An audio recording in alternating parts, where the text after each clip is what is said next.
Ocean's 8 plays it safe and keeps to the middle of the road. Is it any good? It's kind of okay.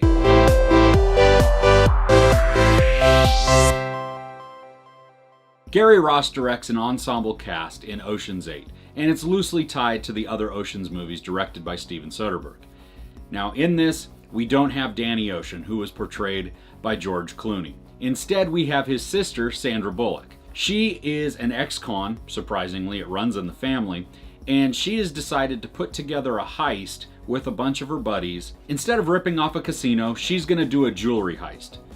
And in, I guess, kind of a twist, the jewelry isn't someplace, it's on someone. If you've seen any of the trailers, basically the entire movie and the plot was given away. So there's not really much to see in this. It was just kind of an okay film that kind of trudged along. While a lot of the cast is likable, we don't totally get a full picture story of some of their interactions. Like, Sandra Bullock knows Cate Blanchett, and we know that they're friends and that they're even former partners, but that's really kind of all we get. We don't know really how they got to know each other and why there's such the attraction to work together. Same with Sarah Paulson.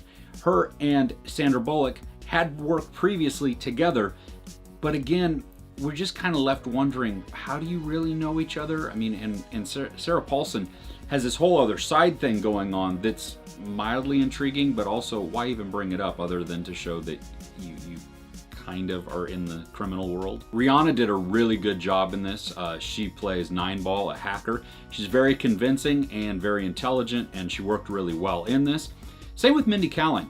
And normally I'm not a fan of hers, but in this she worked really well. She broke away from her character in The Office and was really playing somebody a little different, which was nice because it wasn't just the same thing that we constantly see from her. Anne Hathaway does a really good job as playing an over-the-top, self-indulgent, and self-obsessed actress. Outstanding. Loved her in this. Same with Helena Bonham Carter.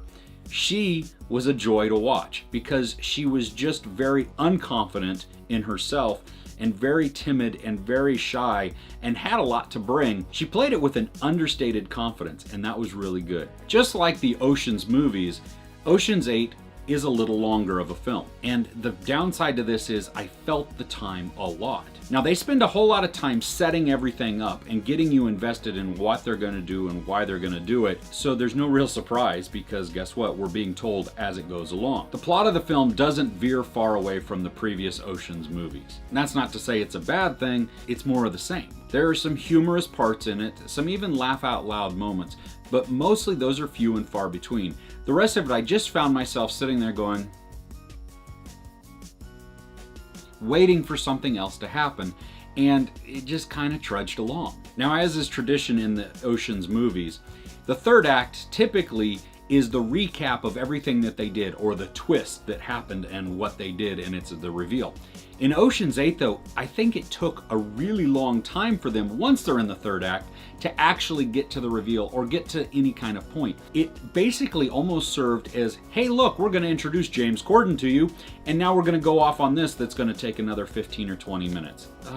Gosh, come on. Speed it up, move the story along a little bit, because it's just not very funny, it's not engaging, and it just kind of there is fluff. The music and the shots were great. They were very reminiscent of the other Ocean's movies, so they kept in line with that, and you had that feel. There were also some really good cameos that were kind of unexpected, so that was a lot of fun as well to see. I'm not going to tell you who they were, but they pop up in the film. Realistically, I'm not sure the world needed another Ocean's movie. Ocean's 11 was outstanding, it was funny, it was engaging, it was a new take on this heist genre, and it also had a very reminiscent feel of the older movies. And so that was a lot of fun to watch. This is just more of the same. This is really the fourth installation in this whole series, even though it's directed by somebody totally different. I don't regret seeing Ocean's 8, but honestly, I'm not gonna watch it again. It would make a good rental. I'm not really sure it's worth seeing at the box office or paying full price for. There's no nudity, some implied sex, some profanity, and a little bit of violence. I give Ocean's 8 3 out of 5 couches.